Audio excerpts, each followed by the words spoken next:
My sister didn't wait for dessert. She shoved her chair back, lifted her chin into the sparkle of the Christmas lights, and announced, "Crystal clear, Dad's savings are mine." A few relatives clapped.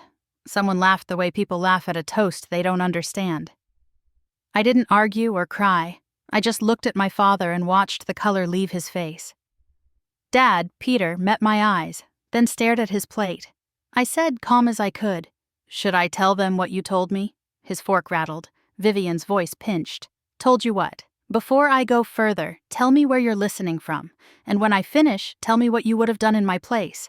My name is Lena. I live alone in Seattle in a small apartment where the windows show me rain and possibility. I build things, wood, brass, leather, with my hands. My work doesn't talk over me. It wasn't always quiet. In my parents' house, the tree glowed like hospitality while the air kept score.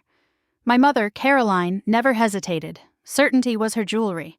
Vivian, older by 2 years, arrived dazzling and was taught never to doubt the mirror. I was the sturdy one, which meant I learned to need nothing. If Vivian reached, the world appeared. If I reached, I learned to unclench. My father was not cruel, just careful and silent. Once, when I was 8, I wandered into his study and he snapped a little passbook shut. He knelt. "Your share is safe, sweetheart," he whispered. "No one can take what's meant for you." I didn't understand secrets then. I do now. The whole room held its breath. "Vivian," I said softly, "sit down." She didn't sit. Vivian lifted her glass like a conductor. "Since we're finally being honest," she said, "Dad promised to cover the venue, the band, the suite, the dress, everything, because he believes in my future." My mother patted her wrist. Peter's hand trembled against the napkin. 3 nights ago he'd called me, voice thin. "There's something I should have told you a long time ago." Then a click. I didn't wait for him to find courage. I made an appointment. Marisol Hart, my attorney, slid papers across a walnut desk. Transfers initiated, signatures notarized. Back at the table, uncles murmured finance. I set my water down. "Vivian," I said, "you've mistaken volume for proof." She laughed. "You? With your hobby cabinets and flea market tables? This is adult math." "It is," I said, "and it's already been done." My mother's smile cracked. "Done what?"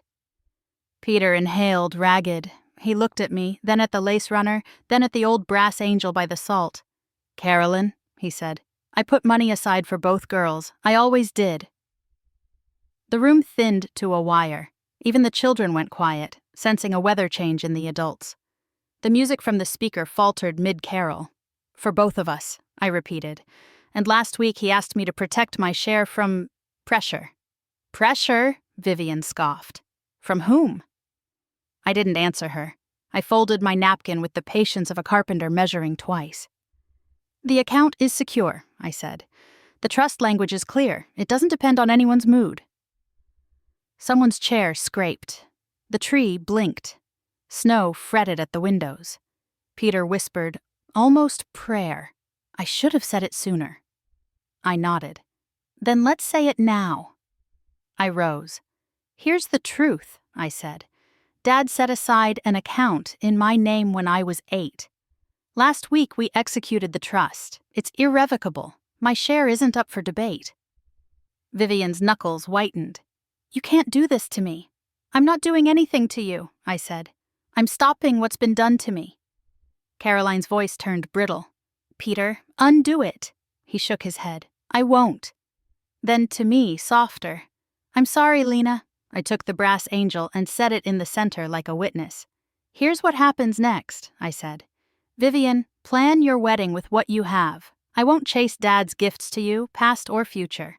But no one touches my trust. No more calls or ambushes, no more speeches about who deserves more." Vivian's chin trembled. "So you win." "No," I said. "The numbers are balanced, that's all." Peter straightened. "Thank you for helping me do the right thing." "I didn't make you," I said. "You chose it." Caroline looked from him to me, anger thinning to bewilderment. "I don't know how to host this family if it isn't centered on her." "Then host us as we are," I said. 2 daughters, not 1. I put on my coat. At the door, Peter touched my sleeve. "Come by tomorrow," he whispered. "I'll show you the passbook." "Keep it," I said. "I'm building my own." Vivian stared at the table. Outside, the night was clean. Snow hushed everything. I breathed until my chest cleared. Justice didn't roar. It signed, it held, it lasted, and I walked into the ordinary future I had made.